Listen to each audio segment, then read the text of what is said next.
Salut. Donc, s'il y a du calme qui revient totalement sur Bangui après les événements que nous avons connus, qui a fait beaucoup de victimes dans le 3e, 5e et quelque part aussi le 8e arrondissement, là où je me retrouve. Je suis à plus de 300 mètres de l'aéroport international Bangui Poko comme d'habitude. Si la peur revient, je dois partir chez nos amis les pygmées dans la forêt. Je vais à Ibengue et aussi à Lokombe. Donc, vous voyez là-bas, c'est la rentrée. La forêt est calme, les enfants sont déjà à l'école. Donc, il faut leur apporter de fournitures scolaires pour faciliter aux enfants pygmées de suivre de bonnes études. Et aussi les enseignants qui travaillent aussi avec eux aussi. Il faut voir comment apporter un peu de soutien pour eux.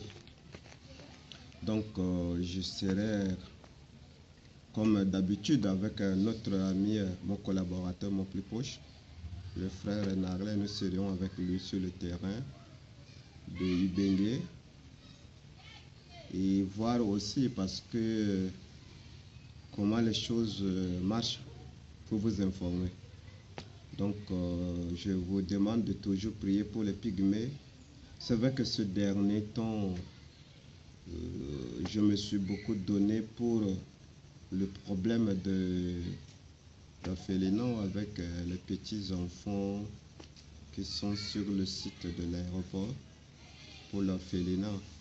Donc, je me suis inversé pour ça.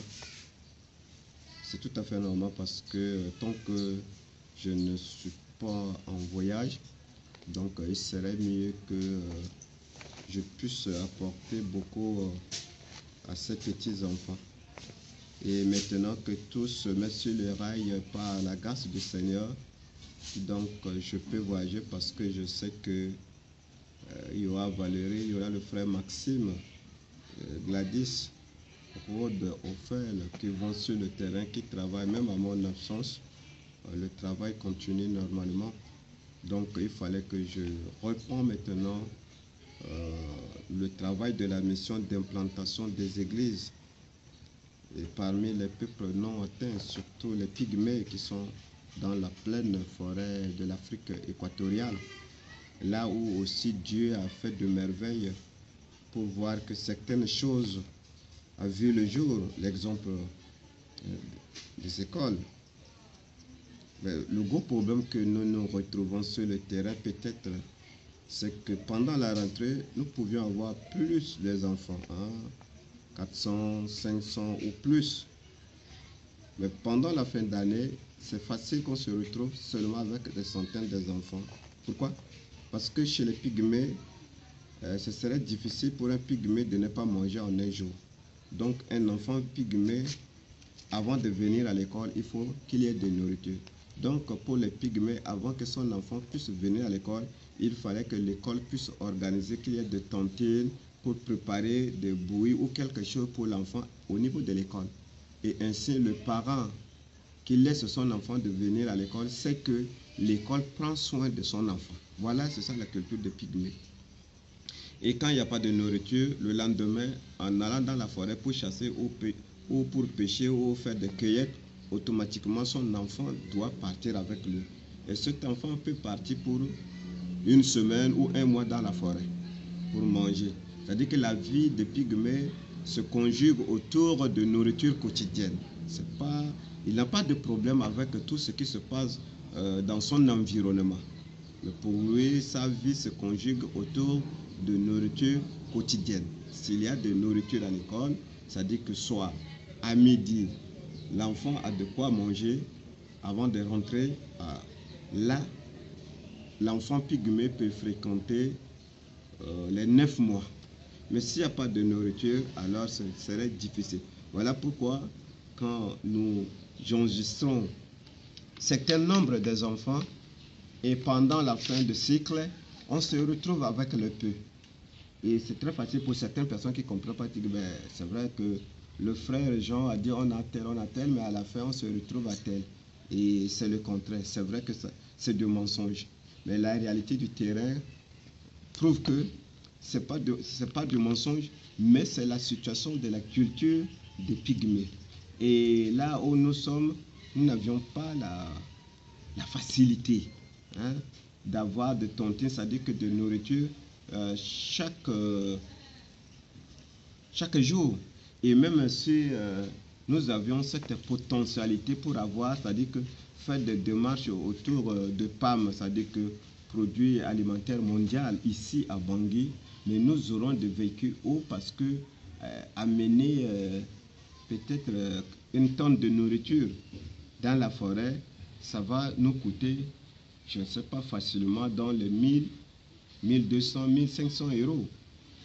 Et ça la véhicule va s'arrêter qu'au niveau de la ville de Scad. Mais de l'Escade maintenant, pour aller dans la pleine forêt, 20, 30, 40 km, il fallait encore payer peut-être des jeunes avec leur pousse-pousse pour amener tout ça là-bas. Et c'est un trajet très, très, très coûteux. Donc, c'est tout ça qui font que certaines personnes pensent que on ne s'occupe pas des pygmées. Mais vous voyez, je m'occupe des pygmées. Normalement, voilà un exemple qu'il y a de l'école. Ça prouve cette détermination. Il y a de l'église pour les pygmées. Et je continue. Secondo, il y a d'autres personnes qui parlent, il y a de l'école, encore tu parles d'autres écoles. Le problème est que dans la forêt, il y a des centaines de campements de pygmées. Donc, je me retrouve à travailler que si chaque personne qui veut s'intéresser, exemple, a dit que je peux construire un poste de santé ou bien l'association peut s'occuper de tel, là, il fallait que je vais dans de tels campements comme ça. Et en allant ici, il y a d'autres qui m'attendent. Pour prêcher l'évangile, je passe. Mais aussi, il y a quelque chose, ça va aussi dire, c'est que là, présentement, je ne peux pas, disons que, faire comme je faisais auparavant, parcourir les 50 km dans la forêt, dans la journée, avec de sel, je porte de sel, ou bien du savon, ou bien un peu de nourriture pour les pygmées. Il y a le problème de l'âge qui est là. Il y a le problème de maladie. Vous savez, quand de temps en temps, il y a la malaise. Quand je travaille beaucoup avec la situation que je vous ai déjà évoquée, que je ne peux pas évoquer ici, et cette maladie aussi parfois m'affaiblit, que je ne pouvais pas. Donc, voilà pourquoi si le Seigneur me bénissait pour que j'ai un exemple comme du moto, et si j'ai du moto, ça va m'aider à aller d'un campement à l'autre. Ce moto va rester chez le frère Wilfried qui me représente là-bas. Et quand je quitte ici, j'arrive, j'ai ce moto rien que pour faire des déplacements dans la forêt. Et quand je reviens, là, ce moto sera enchaîné et puis pour attendre mon retour. Voilà la situation et que je prie que Dieu vous bénisse en écoutant ce reportage. Merci.